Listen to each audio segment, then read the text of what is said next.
Hello everyone, Dan KB with Jeet, Kune, Physiology and more, and this week's subject I would like to talk about. Some of you may be surprised, some of you may not be surprised, but last week we did specific punches, benefits, and drills. The week before we did specific kicking drills.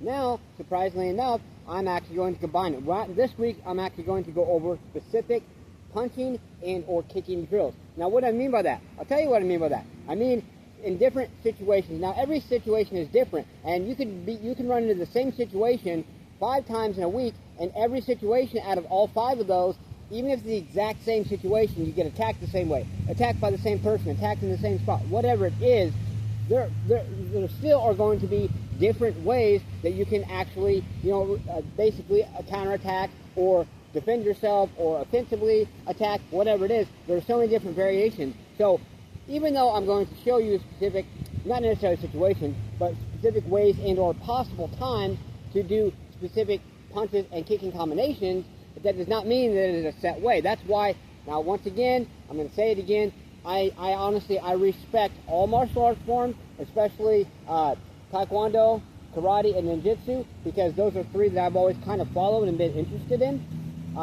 And there's several other ones out there. They're great, they're wonderful, but here's the thing, is I do not believe in setting yourself to doing a specific form or kata or whatever it's called within that realm of that martial arts style. There are a place for them in self-defense. However, I feel that if you sit there and think about, I got to do this and I got to do that, then it can possibly hinder your ultimate potential. Now, obviously, you do it so many times it becomes second nature, but I have no interest in that. And some of you out there may not have that interest as well, and that's where Jeet Kune comes into play.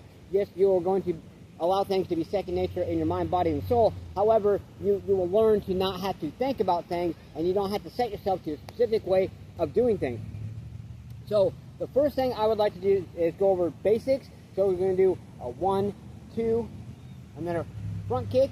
Now you want to practice this, obviously, because if you're not very flexible, you're not going to be able to get that kick up high enough. Or if you're really tight and or sore, then you might go like this, and next thing you know, you've just pulled your hamstring, and guess what? Now you're out of training for a while. So be very careful. Slow movement. So 1, 2, like that. Okay, 1, 2. Go a little faster as long as you don't feel like you're gonna pull something or whatnot. Okay.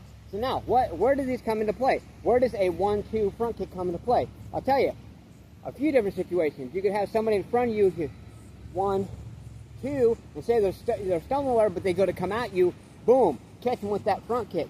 Another situation, if you have multiple opponents, you have one here, ooh, hey, one over here, oh, and hey, one right there. Yeah, I twisted my body a little bit, but I still used the same combination. All I did was change the angle, like I talk about angles. So there is a lesson for today. I will go more in depth throughout the week. Please give me all your feedback, give me comments, anything specific, any type of punching, kicking combination you want me to go over, and or any type of situation. So like I said, just keep it with a grain of salt, that every situation, even the exact same situation, is going to be different possibly every time. So let's get stay motivated, believe in yourself, believe you can do it, believe that you deserve it. Let's get out there, get your ass up, smash punch, kick that like button, just don't break it. Let's get there and do something. Do more than what you did yesterday, get your ass up. Push yourself, let's go.